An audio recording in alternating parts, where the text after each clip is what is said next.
The world's two largest carbon emitters are now trading barbs in Copenhagen. In between the official international climate talks, both the U.S. and China are sniping at each other, saying each needs the other to do more in order to reach an acceptable international agreement. Clean Skies' Tyler Suiters is live at the conference in Copenhagen with an update. Tyler. Good morning to you, Susan, or good afternoon from Copenhagen. Yes, China and the U.S. have been two of the keys to a potential agreement here for as long as we've been following the COP talks. And we've seen in recent weeks commitments or at least pledges from both of these two countries, but they're still speaking in apples and oranges to some degree. The U.S. delegation refers to the emissions cuts laid out in Waxman-Markey, the House climate bill, and also echoed by the Senate climate bill, while the Chinese are talking about carbon intensity reduction targets.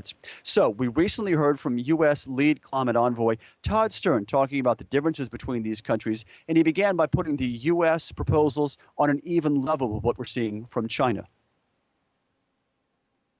We have, as I'm sure you're all aware, articulated a U.S. target within the last couple of weeks of 17% below 2005 levels.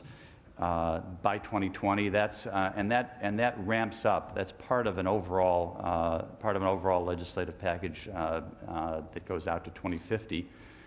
But just to give you an example, by 2025, the reduction would be about 30% below 2005 and 42% by 2030.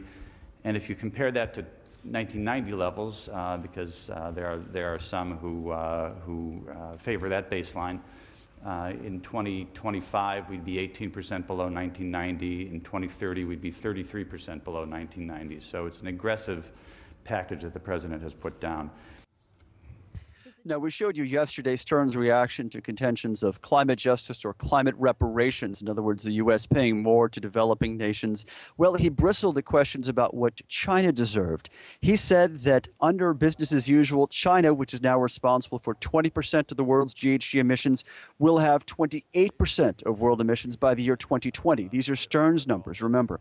He says instead of having just a bit more emissions in the U.S., China is on track to have a 60% greater total by the year 2020. So he was clear that China falls into a separate category other than just the larger umbrella of developing nations. The kind of initial first several years funding proposal that's part of the Commonwealth Declaration makes sense. We would think that that would be aimed fundamentally at the poor countries, the poorest countries, probably focused very much on adaptation, some on forestry as well.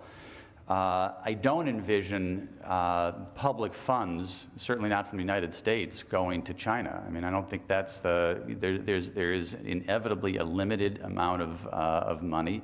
The amount ought to be as high as it possibly can be, but it's necessarily going to be limited. That's just life in the real world. So we would intend to direct our public dollars to the neediest countries, and China, to its great credit, has a dynamic economy that has led it to sit on some $2 trillion of reserves. So we don't think that China would be the first candidate for public funding. A very direct answer from Todd Stern. What is generally being proposed by rich countries is a fund of $10 billion a year for 3 years. Maybe not enough, according to developing nations. And that was a sentiment echoed by billionaire financier George Soros. A number of luminaries and pseudo-celebrities from the business world are touching down here in Copenhagen to have their messages heard. But Soros came with a plan of his own. He said instead of $10 billion a year over 3 years, he wants to issue $100 billion for climate relief. One of the keys here, he said, donating the special drawing rights. These were involved in the economic bailout, essentially, worldwide. He wants to put those into a new green fund, a complex plan, which he laid out earlier today here in Copenhagen. The key point I want to make is that it's possible to substantially increase the amount available to fight global warming in the developing world by using the existing allocations of SDRs, and the gold reserves of the IMF are more than sufficient to pay the interest on them.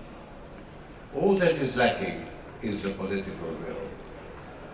Unfortunately, the political will be difficult to gather, because the mere fact that it requires congressional approval in the United States ensures that nothing will happen unless there is public pressure and pressure from the developing countries to make it happen.